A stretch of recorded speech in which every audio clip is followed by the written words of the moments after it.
കൂടാരം ആശയറ്റോർക്കാശയമരുളും അഭയസങ്കേതം Divine, divine, divine blessing. ദൈവം നൽകിയ സ്നേഹവരദാനം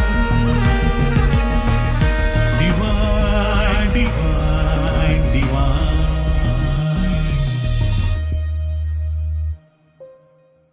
ഈശോയിൽ പ്രിയപ്പെട്ടവരെ, കർത്താവിൻ്റെ എല്ലാ അനുഗ്രഹങ്ങളും ഈ ഒരാഴ്ച നമുക്ക് നൽകി നമ്മെ അവിടുന്ന് അനുഗ്രഹിക്കുന്നുണ്ട്, വിളിച്ചിരിക്കുകയാണ്. അവൻ്റെ വചനം നമ്മൾ കേൾക്കുവാനായിട്ട് പരിശുദ്ധമായ ഈ ആലയത്തിലേക്ക് കടന്നു വന്നിരിക്കുകയാണ്. ദൈവത്തിൻ്റെ സ്നേഹമധികമായി നാം അനുഭവിക്കുന്ന ഒരു സ്ഥലമാണ് ഈ ഡിവൈൻ ധ്യാനകേന്ദ്രം. ഈ ആഴ്ച നമ്മെ ഈശോ ഈ അനുഗ്രഹങ്ങൾ സ്വീകരിക്കുവാനായി വിളിച്ചിരിക്കുക. കർത്താവിന് നന്ദി പറഞ്ഞ് കർത്താവിന് നമുക്ക് മഹത്വപ്പെടുത്താം. യേശുവിൻ്റെ സ്നേഹത്തിൽ നമുക്ക് വളരാനായി പരിശ്രമിക്കാം. തിരുവചനത്തിൽ സങ്കീർത്തനങ്ങൾ 86:11, സങ്കീർത്തനങ്ങൾ 86:11, കർത്താവേ, ഞാൻ അങ്ങയുടെ സത്യത്തിൽ നടക്കേണ്ടതിന് അങ്ങയുടെ വഴി എന്നെ പഠിപ്പിക്കണമേ. അങ്ങയുടെ നാമത്തെ ഭയപ്പെടാൻ എൻ്റെ ഹൃദയത്തെ ഏകാഗ്രമാക്കണമേ. ഞാൻ അങ്ങയുടെ വഴിയിൽ നടക്കേണ്ടതിന്, അങ്ങയുടെ സത്യത്തിൽ ഞാൻ നടക്കേണ്ടതിന് അങ്ങയുടെ വഴി എന്നെ പഠിപ്പിക്കണമേ. കർത്താവേ, അങ്ങയുടെ വഴി എന്നെ പഠിപ്പിക്കണമേ. അങ്ങയുടെ സത്യത്തിൽ ഞാൻ നടക്കട്ടെ. അങ്ങയുടെ വചനം എന്നിൽ നിറയട്ടെ. എന്നിട്ട് വീണ്ടും അങ്ങയുടെ നാമത്തെ ഭയപ്പെടാൻ എൻ്റെ ഹൃദയത്തെ ഏകാഗ്രമാക്കണമേ. എൻ്റെ മനസ്സിനെയും എൻ്റെ ഹൃദയത്തെയും എൻ്റെ ജീവിതത്തെയും അങ്ങയിൽ ഏകാഗ്രമാക്കി അനുഗ്രഹമായി തീരുവാൻ തക്കവിധം കൃപ ചൊരിയണമേ എന്ന് നമുക്ക് പ്രാർത്ഥിക്കാം. ഈ ആഴ്ച നാം ശ്രവിക്കുന്ന വചനമെല്ലാം ഏകാഗ്രതയോടെ ശ്രവിച്ച്, ഈ ആഴ്ച കർത്താവ് നമുക്ക് നൽകിയതെല്ലാം ഏകാഗ്രതയോടെ സ്വീകരിച്ച് ഹൃദയത്തിൽ സൂക്ഷിച്ച് മനനം ചെയ്യുവാൻ, അനുഗ്രഹമാക്കി മാറ്റുവാൻ കർത്താവിൻ്റെ സന്നിധിയിൽ നമുക്ക് പ്രാർത്ഥിക്കാം. ഈശോ നമ്മെ എല്ലാവരെയും നമ്മുടെ എല്ലാ നിയോഗങ്ങളെയും പ്രത്യേകമായി അനുഗ്രഹിക്കട്ടെ. Praise the Lord. Divine, divine, divine blessing. Divine, divine, divine.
അതുകൊണ്ട് ചിന്തയിലാണ് നമ്മൾ ഊന്നൽ കൊടുക്കേണ്ടത്. നമ്മൾ വിചാരിക്കും നമ്മുടെ സാഹചര്യമാണ് നമ്മളെ നശിപ്പിച്ചത്, ചില സിസ്റ്റവും ചില സംവിധാനങ്ങളൊക്കെയാണ് നമ്മളെ. അല്ലല്ല, നമ്മുടെ നാശത്തിന് കാരണം നമ്മളിൽ തന്നെയുണ്ട്. ഇതാ നമ്മളെ തളർത്തുന്ന ചിന്തകൾ, സ്നേഹത്തിനെതിരായ ചിന്തകൾ നമ്മുടെ തലയിൽ ഇരുന്നാൽ അതാണ് നിന്നെ നശിപ്പിക്കുന്നത്. Praise the Lord. ഇനി ഞാൻ ബൈബിളിലെ ആദ്യ ഭാഗത്തെ ഒരു സംഭവത്തിലേക്ക് ശ്രദ്ധ ക്ഷണിക്കുകയാണ്. ആദവും അവയും പർദീസായിൽ വളരെ സന്തോഷമായിട്ട് കഴിയുകയാണ്. എല്ലാ സായാഹ്നത്തിലും ദൈവം വരും. അങ്ങനെ ദൈവവുമായി ഒരുമിച്ച് അവർ ആ പർദീസായിലൂടെ ഉലാത്തിയിരുന്നു. എന്നാൽ ദൈവം തിന്നരുത് എന്ന് പറഞ്ഞ മരത്തിലെ പഴം തിന്ന അന്ന് അതുപോലെ ദൈവം പർദീസായിൽ വന്നു. ആദവും അവയും ആകട്ടെ ഇല കൊണ്ട് വസ്ത്രമുണ്ടാക്കി തുന്നി ഉടുത്ത് അവർ മരത്തിൻ്റെ ചുവട്ടിൽ ഒളിച്ചിരിക്കുകയാണ്. ദൈവം വിളിച്ചു ചോദിച്ചു, ആദം നീ എവിടെയാണ്? അപ്പോൾ മരത്തിൻ്റെ ചുവട്ടിൽ ഒളിച്ചിരുന്ന് ആദം വിളിച്ചു പറഞ്ഞു, ഞാൻ നഗ്നനായതുകൊണ്ട് ഭയന്ന് ഒളിച്ചിരിക്കുകയാണ്. ഇവിടെയാണ് നമ്മൾ ശ്രദ്ധിക്കേണ്ടത്. മനുഷ്യനെ ദൈവം സൃഷ്ടിച്ച ശേഷം ആദ്യമായി ദൈവം മനുഷ്യനെ തിരുത്തിയത് അവൻ്റെ ചിന്തയാണ് എന്ന് നമ്മൾ അറിഞ്ഞിരിക്കുക. ആദ്യമായി മനുഷ്യനെ തിരുത്തിയ വാചകം എന്താണ്? ദൈവം ചോദിക്കുകയാണ്, നീ നഗ്നനാണെന്ന് നിന്നോട് ആരാണ് പറഞ്ഞത്? ഇതാണ് ദൈവം ആദ്യമായി തിരുത്തിയ വാചകം.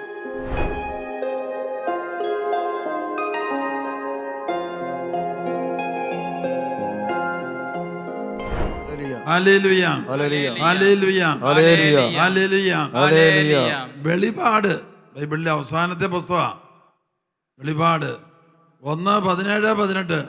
ആദിയും അന്തവും ഞാനാണ്. I am the beginning and the end. ഞാനാണ് ആദിയും അന്തവും. ഇപ്പം നമ്മളോട് ചോദിക്കുകയാണ്, നിങ്ങൾ എവിടുന്ന് ഒന്ന് ചോദിച്ചാൽ എന്തുത്തരം പറയേണ്ടി വരും? ഞാൻ വന്നിരിക്കുന്നത് കർത്താവിൽ നിന്നാണ്, യേശുവിൽ നിന്നാണ്. എന്നെ സൃഷ്ടിച്ചത് യേശുവാണ്, കർത്താവാണ്. ഞാനാണ് എന്താ പറഞ്ഞ ആദിയും അന്തവും. എൻ്റെ അടുത്ത വചനത്തിൽ പറയാണ്, മരിച്ചവനെങ്കിലും ഞാൻ ജീവിച്ചിരിക്കുന്നവനാണ്. മരിച്ചവനെങ്കിലും ഞാൻ ജീവിച്ചിരിക്കുന്നവനാണ്. വെളിപാട് 1:17-18. മരിച്ച ശേഷം ജീവിച്ചിരിക്കുന്ന ഒരാൾ മാത്രമേ ഉള്ളൂ, അത് യേശു ക്രിസ്തുവാണ്. ഇവിടെ സാക്ഷ്യം പറയാനായിട്ട് ഒരിക്കലും ഒരു അശോകൻ വന്നു.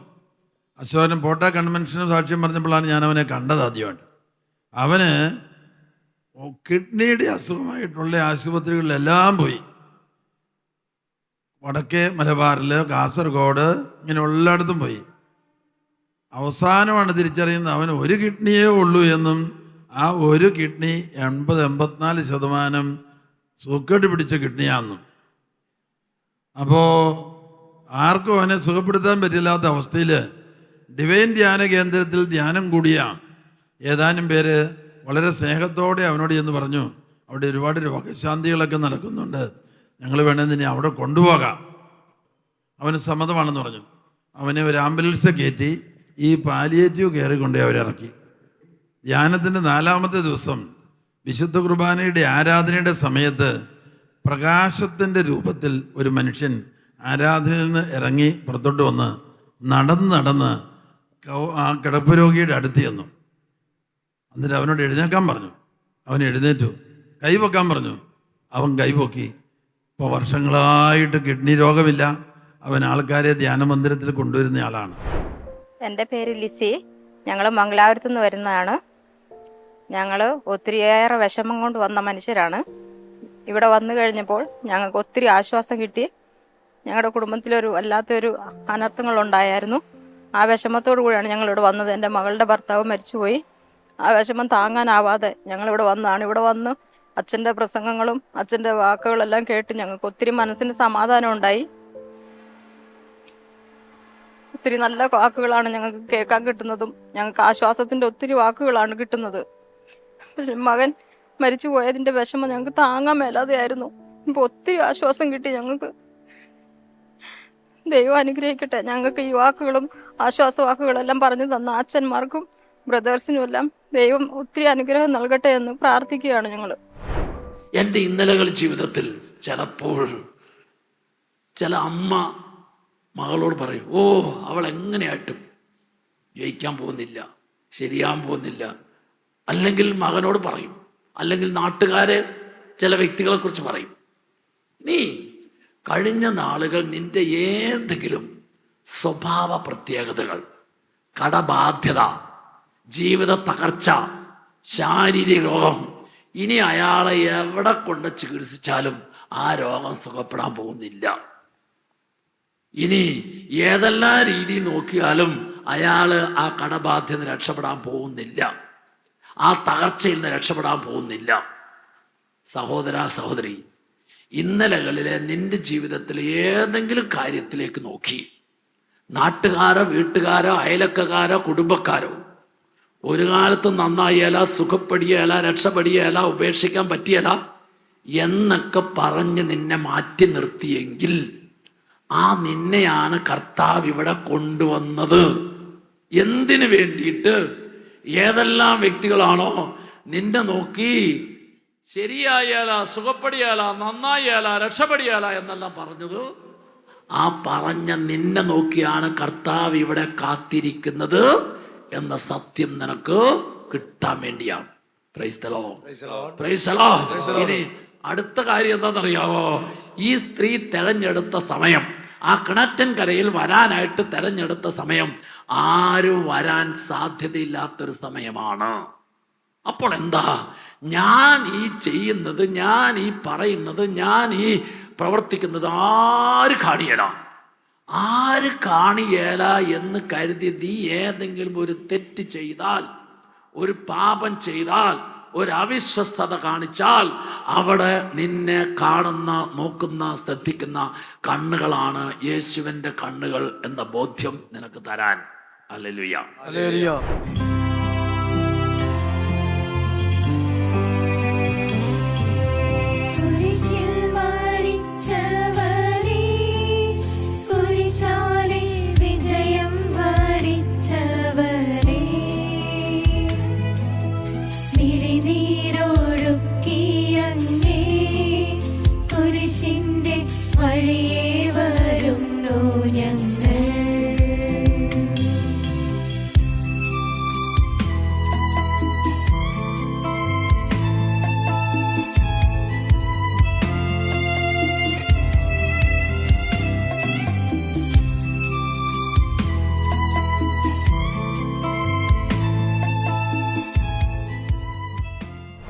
എമ്മാവൂസിലേക്ക് പോയ ശിഷ്യന്മാരോടൊത്ത് അവരോട് ചേർന്ന് നിൽക്കുന്ന കർത്താവിനെയാണ് നമ്മൾ കാണുന്നത്.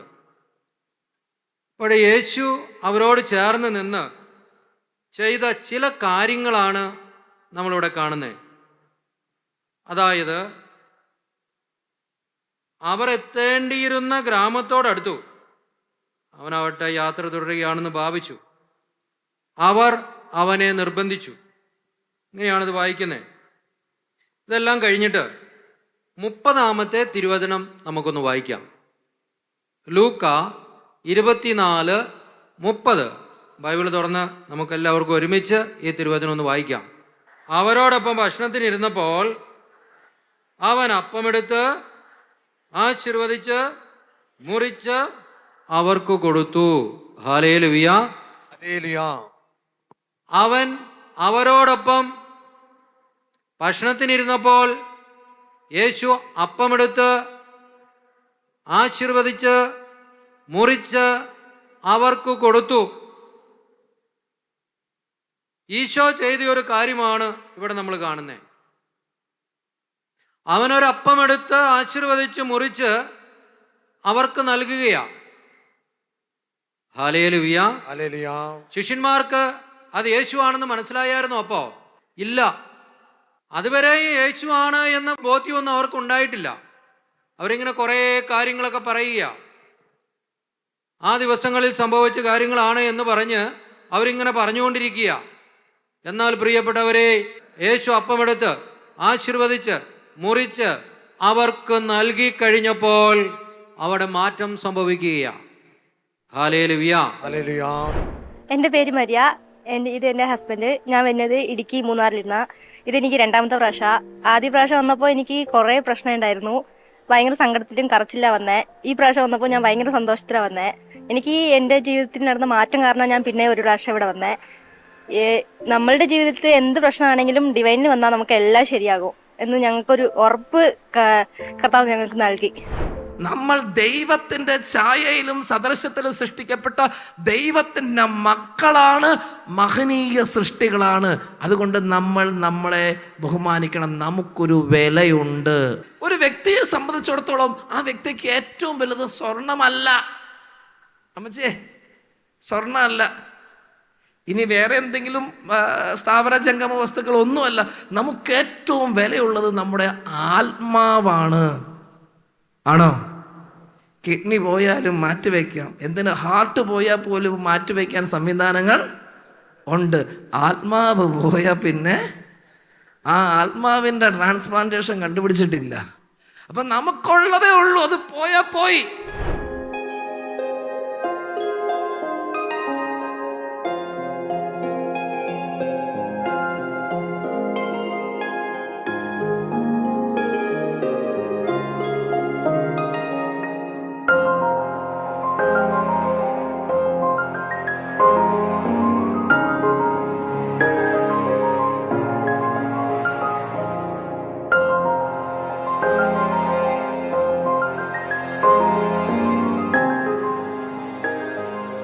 മിശിഹായിൽ സ്നേഹമുള്ളവരെ, നമ്മുടെ ചിന്തകളിൽ ജെറമ്യായുടെ പുസ്തകത്തിലുള്ള 31-ാമത്തെ അധ്യായം 20-ാമത്തെ വചനം എപ്പോഴും നമുക്ക് കാത്തു സൂക്ഷിക്കാം.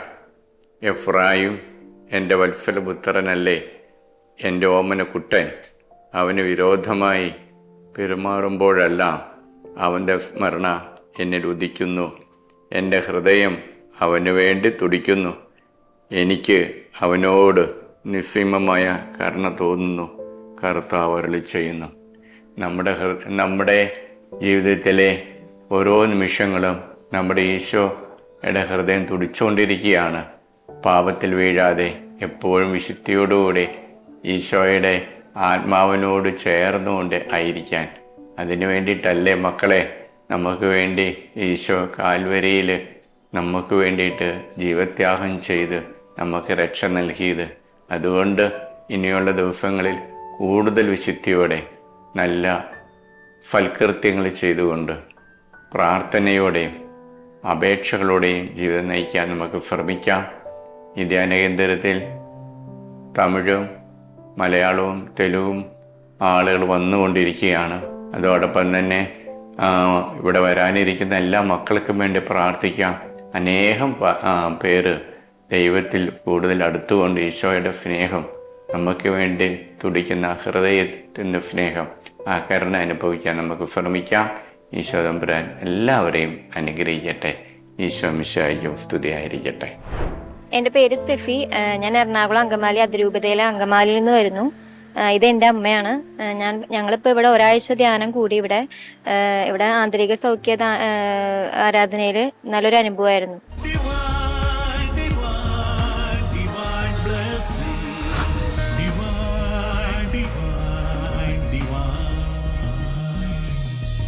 രണ്ട് രീതിയിലാണ് മനുഷ്യൻ ഞെരുങ്ങപ്പെടുന്നത്, അല്ലെങ്കിൽ രണ്ട് രീതിയിലാണ് മനുഷ്യൻ ദുഃഖിക്കുന്നത്.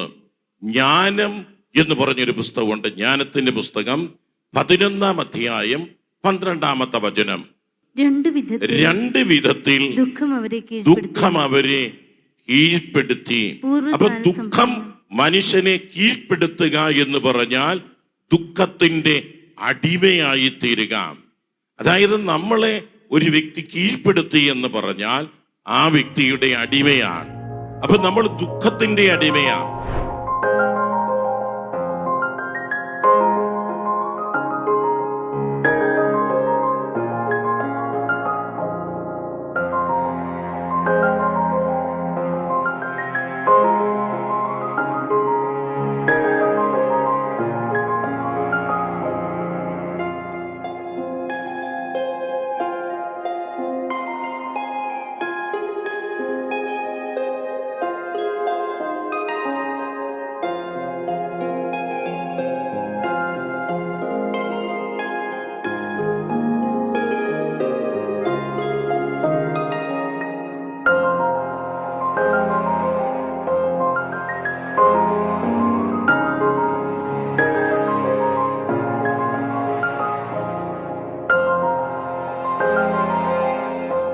എൻ്റെ പേര് ജോണി തച്ചിൽ. ഞാൻ നോർത്ത് കുത്തിയതോട് എറണാകുളം ജില്ലയിൽ നിന്ന് വരുന്നു.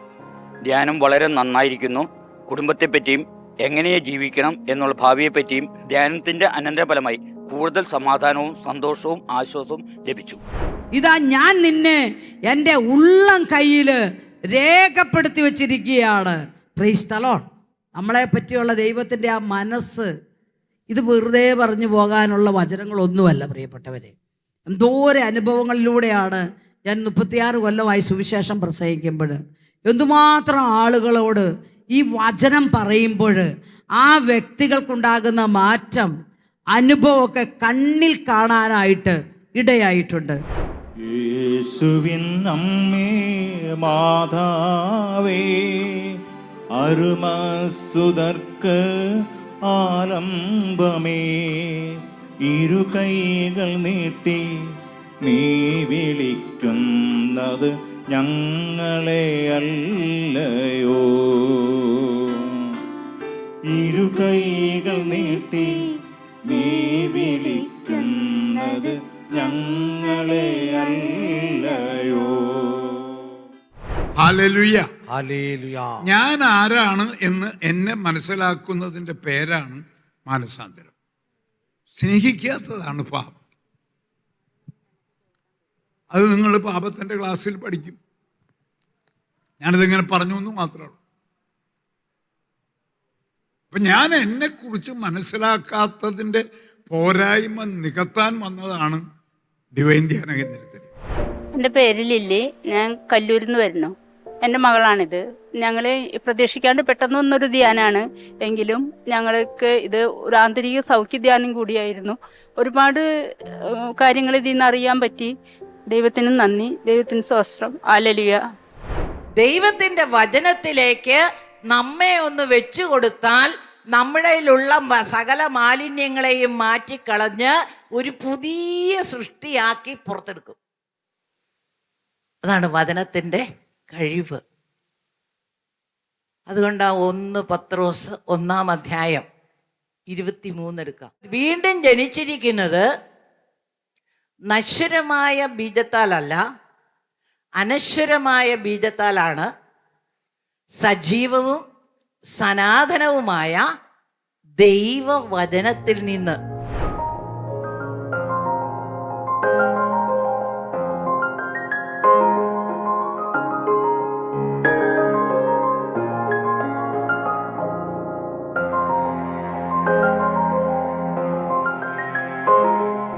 എൻ്റെ പേര് ബെർലീന. ഞാൻ എറണാകുളം അങ്കമാലിയിൽ നിന്ന് വരുന്നു. ഞാൻ കഴിഞ്ഞ ഞായറാഴ്ച തുടങ്ങിയാണ് ധ്യാനത്തിന് പങ്കെടുക്കാൻ തുടങ്ങിയത്. ധ്യാനത്തിന് പങ്കെടുത്തതിന് ശേഷം എനിക്ക് കുറേ അസുഖങ്ങളും കാര്യങ്ങളൊക്കെ ഉണ്ടായിരുന്നു. പിന്നെ കുറേ പ്രശ്നങ്ങളൊക്കെ ഉണ്ടായിരുന്നു. ഇപ്പം എനിക്ക് ഇന്നലത്തെ ആന്തരിക സൗഖ്യ ആരാധനയ്ക്ക് ശേഷം വളരെ സൗഖ്യം തോന്നുന്നുണ്ട്. മനസ്സിന് നല്ല രീതിയിലുള്ള ആശ്വാസം തോന്നുന്നുണ്ട്.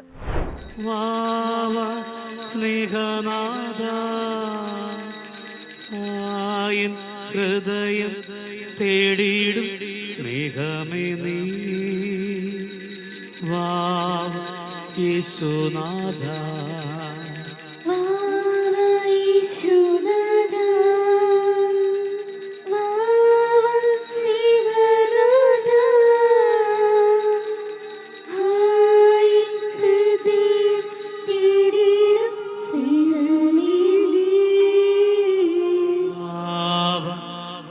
കരങ്ങളെ എത്തിയൊന്ന് സ്തുതിച്ചേ. ഹല്ലേലൂയ. എല്ലാവരും സ്തുതിക്കട്ടെ, സ്തുതിക്കട്ടെ, എല്ലാവരും സ്തുതിക്കട്ടെ, സ്വരമുയർത്തി സ്തുതിക്കട്ടെ, അഭിഷേകത്തോടെ എല്ലാവരും സ്തുതിക്കട്ടെ. പോരാ പോരാ പോരാ പോരാ പോരാ, എല്ലാവരും സ്തുതിച്ചേ.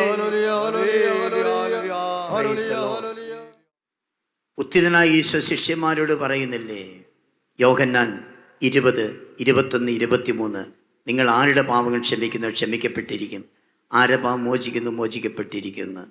മത്തായി 18 ശിഷ്യന്മാരോട് പറയുന്നു, ഭൂമിയിൽ കെട്ടുന്ന സ്വർഗത്തിൽ കെട്ടപ്പെട്ടിരിക്കും, ഭൂമിയിൽ അഴിക്കുന്ന സ്വർഗത്തിൽ അഴിക്കപ്പെട്ടിരിക്കും. അപ്പോൾ ശിഷ്യന്മാർക്ക്, പത്രോസിന് കൊടുക്കുന്നു, ശിഷ്യന്മാർക്ക് കൊടുക്കുന്നു അധികാരം.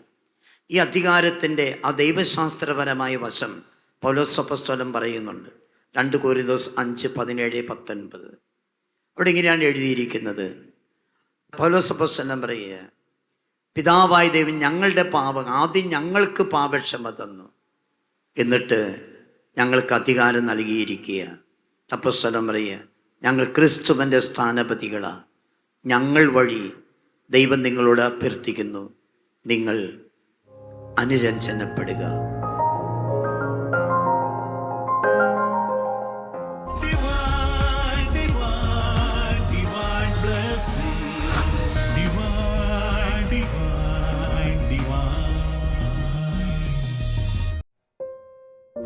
ഈശോയിൽ ഏറ്റവും സ്നേഹമുള്ള സഹോദരി സഹോദരന്മാരെ, കർത്താവിൻ്റെ വചനത്തിൽ ഇങ്ങനെയാണ് ഓർപ്പിക്കുന്നത്. ഹെബ്രായ ലേഖനം 12-ാം അധ്യായം 15-ാം തിരുവചനം, ദൈവകൃപ ആർക്കും നഷ്ടമാകാതിരിക്കാൻ ശ്രദ്ധിക്കുവിൻ. നമുക്കറിയാം, ദൈവത്തിൻ്റെ കൃപ എന്ന് പറഞ്ഞാൽ ദൈവികത മാനുഷികതയിൽ നിറഞ്ഞ് മാനുഷികതയെ ദൈവികതയാക്കി മാറ്റുന്നതാണ് ദൈവത്തിൻ്റെ കൃപ. നമ്മൾ ധ്യാനം കൂടുമ്പോഴും വചനം കേൾക്കുമ്പോഴും ബലിയർപ്പിക്കുമ്പോഴൊക്കെ നമ്മളിലേക്ക് ഒഴുകുന്നത് ഈ ദൈവത്തിൻ്റെ കൃപയാണ്. ദൈവത്തിൻ്റെ കൃപയാണ് എനിക്ക് ഏറ്റവും നല്ല ഭർത്താവായി, ഭാര്യയായി, അപ്പനായി, മകനായൊക്കെ ജീവിക്കാനായിട്ട് സഹായിക്കുന്നത്. അതുകൊണ്ട് കർത്താവിൻ്റെ വചനം പറയും, ഈ കൃപ, ദൈവികത, ദൈവിക നന്മ, ദൈവിക ചൈതന്യം ഒരിക്കലും നമ്മളിൽ നിന്ന് കുറഞ്ഞു പോകാനായിട്ട് ഇടയാകരുത്. അത് നമ്മളെ കൂടുതൽ കൂടുതൽ കൃപ വർദ്ധിപ്പിക്കുന്നതിനിടയായിത്തീരണം. നമുക്കറിയാം, ദൈവകൃപയുടെ നിറവ് പരിശുദ്ധ കന്യകാമറിയത്തിൽ ഉണ്ടായപ്പോഴാണ് കൃപയുടെ നിറവിൽ ജീവിച്ച മറിയത്തിനെ ദൈവപുത്രൻ്റെ മാതാവാകാൻ തിരഞ്ഞെടുത്തത്. ഇതുപോലെ ദൈവത്തിൻ്റെ കൃപ നമ്മളിൽ ഓരോരുത്തരും നിറയുമ്പോൾ നമ്മളെ വലിയ വലിയ കാര്യങ്ങൾക്ക് വേണ്ടി കർത്താവ് ഉപയോഗിക്കും. അപ്പോൾ ഈ ആഴ്ചയിൽ ധ്യാനം കൂടി കൃപയുടെ നിറവ് സ്വീകരിച്ച ഓരോ വ്യക്തിക്കും ഇനി നിങ്ങളുടെ ജീവിതത്തിലൂടെ അനേകരെ നന്മയിലേക്ക് കൊണ്ടുവരാൻ തക്ക വിധത്തിൽ ദൈവത്തിൻ്റെ കരങ്ങളിലെ ഉപകരണമായിട്ട് മാറണം. അതിനുവേണ്ടി നമ്മൾ പ്രത്യേകമായിട്ട് ആഗ്രഹിക്കുകയും പ്രാർത്ഥിക്കുകയും ചെയ്യാം. നിങ്ങളിലൂടെ അനേകരെ ഓരോ ആഴ്ചയിലും ഡിവൈൻ ധ്യാനത്തിലേക്ക് പറഞ്ഞുവിടാനായിട്ട് നിങ്ങൾക്ക് സാധിക്കട്ടെ. അങ്ങനെ നിങ്ങളിൽ ആ ഒരു ആത്മീയ കൃപ, ദൈവിക ചൈതന്യം, പരിശുദ്ധാത്മാവിൻ്റെ നിറവ് കൂടുതൽ കൂടുതൽ അഭിഷേകമായി മാറുന്നതിന് വേണ്ടി എപ്പോഴും കർത്താവ് നിങ്ങളുടെ കൂടെ ഉണ്ടായിരിക്കും. കർത്താവ് നിങ്ങളെ സഹായിക്കും. കർത്താവ് നിങ്ങളെ ശക്തിപ്പെടുത്തും. അതിനുള്ള എല്ലാ ദൈവാനുഗ്രഹവും അവൾ നൽകട്ടെ എന്ന് പ്രത്യേകമായിട്ട് ആഗ്രഹിക്കുന്നു, പ്രാർത്ഥിക്കുന്നു. ആമേൻ.